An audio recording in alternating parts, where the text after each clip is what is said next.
You may be wondering why I've decided to upload a review of The Cabinet of Dr. Caligari, a horror movie, in February. Well, it's actually because today marks the film's 105th birthday. So I think it's worth the anachronism. It's not often you get to talk about a movie that's over 100 years old, much less one celebrating the 5th anniversary of its 100th anniversary, just to rub it in more.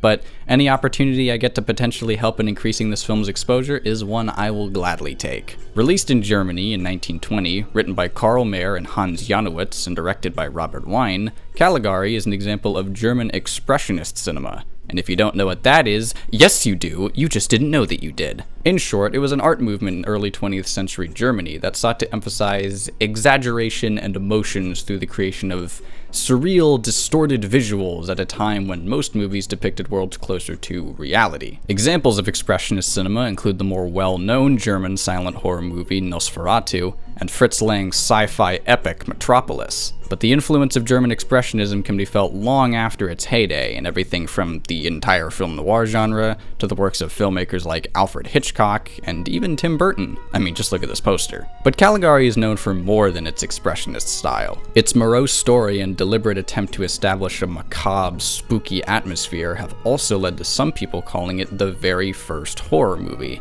although I'm not sure I'd agree with that. Especially considering that's kind of a loaded term anyway. You know what though? For this video, let's just take a step back from that and see if this film's reputation and influence supersedes it, or if it's worth watching all on its own. Let's crack open The Cabinet of Dr. Caligari.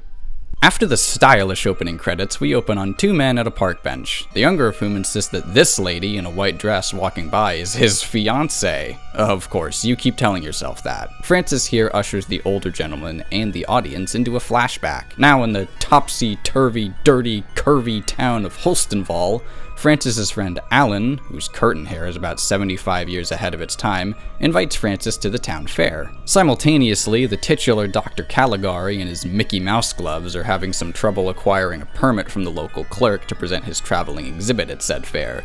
A somnambulist, the intertitles explain. You'll have to take my word for it, they're written in German, but even without speaking the language, it's really cool how the intertitles of all things are still written in an expressionist style. And I guess Caligari got the permit as he's now at the fairgrounds ready to present his titular fortune-telling sleepwalker, Cesar. Cue end of Act 1. What, really? That's it? That was Act 1? We're not even 15 minutes in. Oh right, forgot to mention, just to add to this movie's off-kilter vibe, the story commences in 6 acts instead of 3. Now, the significance of that is, I don't really know, but it certainly quickens the pace some. Oh, and the clerk's dead, so maybe that's how he got the permit. Or maybe he did obtain it legally, but decided to kill the guy anyway, just to be an ass. Oh, he was stabbed in the side with a strange pointed instrument, was he? Sure you're not talking about that window? Whatever, it's the next day at the fair, in which Francis and Alan now have front row seats to Caligari's presentation of Edward Scissorhands' great-uncle, I mean Cesar, played by Conrad Veidt, who in a very memorable sequence, slowly awakens. It's all one shot, relying solely on the subtlety of the expression in Veidt's face as he transitions out of his slumber and into an awake but still clearly out of its state. It's wonderful stuff, and it's amazing how such a simple image has become one of the most iconic from the film. But now that Cesar has displayed his first incredible ability, namely waking up, it's time for him to show off his fortune-telling powers.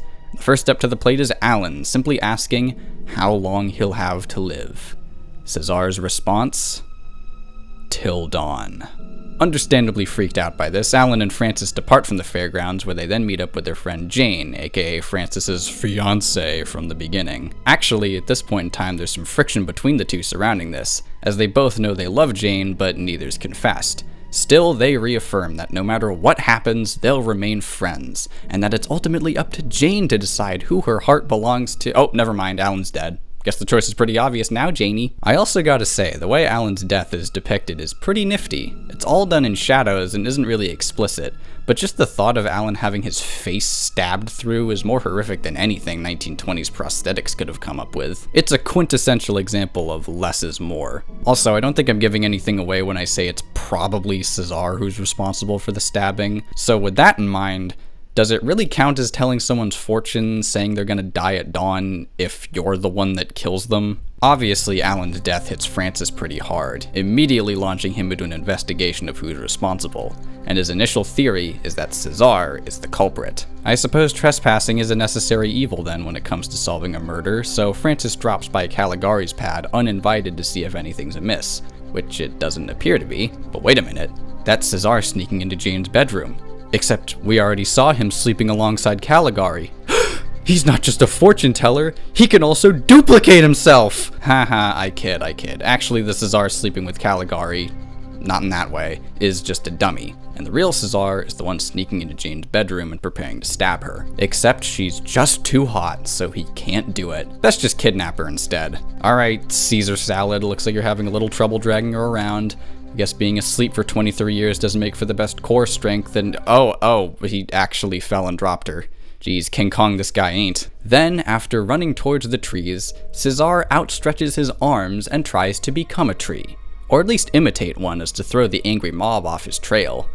And then he dies. What killed him? Fuck if I know, but again, being asleep for over 20 years probably doesn't produce the healthiest heart, and that was a lot of cardio, so maybe he just keeled over from exhaustion. With his somnambulist out of the picture, and in the midst of the crowd realizing his roommate was actually a mannequin, Caligari attempts to flee. Francis gives pursuit and chases him all the way to the local psych ward, and upon entering, discovers Caligari is actually the director? And apparently Caligari is the name of an 18th century mystic who toured northern Italy with a sleepwalker named Cesar, who he also used to commit murders. What? Okay, the best I can gather is that the Caligari we've been following throughout the movie isn't the real Caligari. Rather, the asylum director tried to imitate the original Caligari's experiments and murder spree following the admittance of a sleepwalking patient to the asylum, and assumed the identity of Dr. Caligari while referring to the somnambulist as Cesar. Okay, that makes sense. Well, no it doesn't, but I at least understand what's happening, and we're back in the present, so I guess all's well that ends well? Except, we still have one more act. Francis finishes his story to the man on the park bench, only to find himself in the asylum, with all the characters from throughout the film as inmates, along with a whole host of other whack jobs.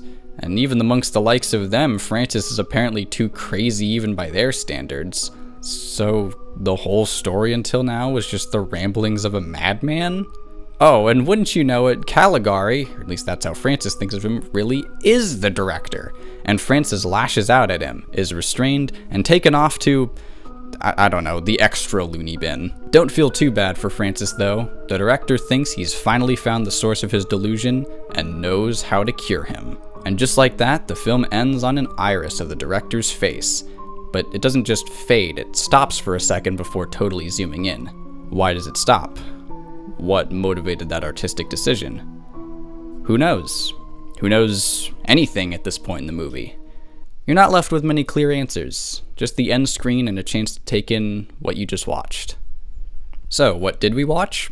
As far as I'm concerned, a pretty damn good movie. First, we gotta mention the obvious standout aspect. The film looks awesome. The expressionist style is not only very eye-catching, but also helps cleverly mask some of the film's technical deficiencies. I mean, just look at these trees, they're so obviously not real. Look at this backdrop, it's not even trying to look like it's not a painting. In another movie, that might look cheap, but in this one, it kind of fits. I also give props that the bizarre, dreamlike nature of the film isn't just a stylistic choice, but it's actually relevant to its story. Remember, the majority of this movie is seemingly the paranoid ramblings of a mental patient. We're not even really sure if any of it happened by the end. Francis is an unreliable narrator, and his warped, distorted mind is reflected in how the film looks. And speaking more on that twist ending, I like how this film handles its plot twist how most stories should. Initially shocking, but looking back through the film and putting the pieces together, actually makes a lot of sense. Why was everything so weird and off-kilter? Why did Francis point out that seemingly random lady and tell the other guy she was his fiancée? What was with those Mickey Mouse gloves? Of course, how could we have not seen it sooner? I actually have even more to say about the ending, which I'll save to the end. For now, I want to switch gears and talk about the performances. Of course, this is silent film acting, so it's all heavily exaggerated, and again, if this had been in another movie, it may have come off as phony, but seeing as how the movie is so weird in every other aspect, why would there be more naturalistic performances? Although I must say, the standout here is obviously Conrad Veidt as Caesar. It's a really simple yet memorable design, and Veidt's unnatural mannerisms managed to stand out as notably bizarre in a film already filled with bizarreness. He's the best part of the movie for me outside of the visuals, and despite not having a ton of screen time, not being the main character, or even the main villain, this proto-goth somnambulist still manages to be the most iconic element of the film. The actual main villain, Werner Krauss as Caligari, is also pretty good. He's such a wonderfully archetypal character, and Krauss's rubbery face really sells those evil expressions. Friedrich Fehr as Francis is another standout. Seeing how he's the supposed hero of this tale, the easy thing to do would be to make him too upstanding or too sane. But even as he spends the movie trying to do the right thing, it's clear he isn't all there himself, and that's before we find out he's in the asylum. And really, these are the characters who needed to be just right more than any other. If they weren't pitch perfect, the film would have suffered. But they are. Now, about the ending. Even though it looks like Francis was just nuts the whole time, and indeed, that is a valid interpretation, we're still left by the end with that hesitant Iris, so clearly someone's inviting us to draw more from this. So you know what I think? Maybe Francis actually wasn't crazy. Caligari was both the asylum director and a mystic, and the only part of Francis's tale that didn't actually happen was Caligari's detainment. Instead, Caligari used his authority to discredit Francis, make him look like he was the crazy one, and have him institutionalized. And in a self-fulfilling prophecy, all that time spent in the insane asylum, even when he knew he was right, actually has driven Francis mad. Now no one will believe him, and Caligari has gotten away with it. So with that in mind, thank you for watching, have a great day, and until next time, see ya.